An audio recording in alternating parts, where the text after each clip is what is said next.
Hi everyone, so I'm often asked what are the best investment books for beginners. Now, in terms of technically speaking, probably some of the books like The Intelligent Investor by Benjamin Graham, who influenced Warren Buffett, are the best. But when it comes to motivation, when it comes to giving important information, I would say the book The Millionaire Next Door is excellent in terms of it really shows something that I have seen in real life. I know some friends, associates, other people, including clients who are on relatively modest incomes, like $50,000, $40,000, $60,000, who are actually millionaires or even multimillionaires.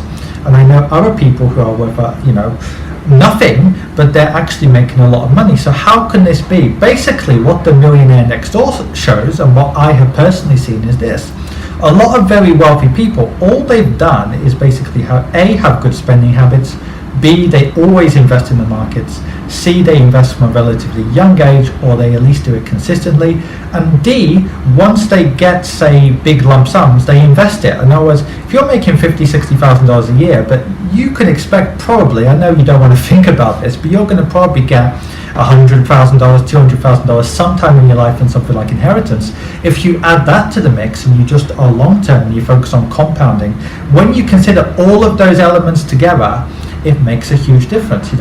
Saving and investing $500 a month, doing it consistently for 30 or 40 years, investing it well, adding lump sums when you get them from a bonus, redundancy, or when inheritance happens, that is enough to make you a multimillionaire. But if you've got somebody who stops and starts and speculates and stock picks and does all of these kind of crazy things, but they think at the time they're doing something which is sensible, that person is often not going to become wealthy. They're just going to be high income throughout their whole life. And then suddenly, what will happen is they'll lose that income and they'll think, well, what happened? I mean, I knew one guy, an Australian guy, who was consistently making about $15,000 a month in Indonesia, which is obviously a hell of a lot of money there. And guess what? When he reached about 55 years of age, suddenly, because of age discrimination or whatever reason, he couldn't actually get a job which is even half that amount.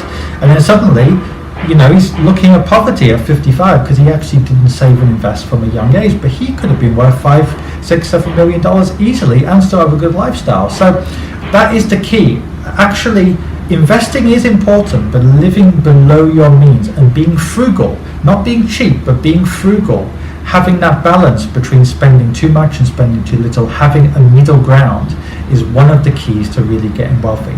Okay, everyone, like and share. If you've also got any questions, let me know. I'm happy to answer.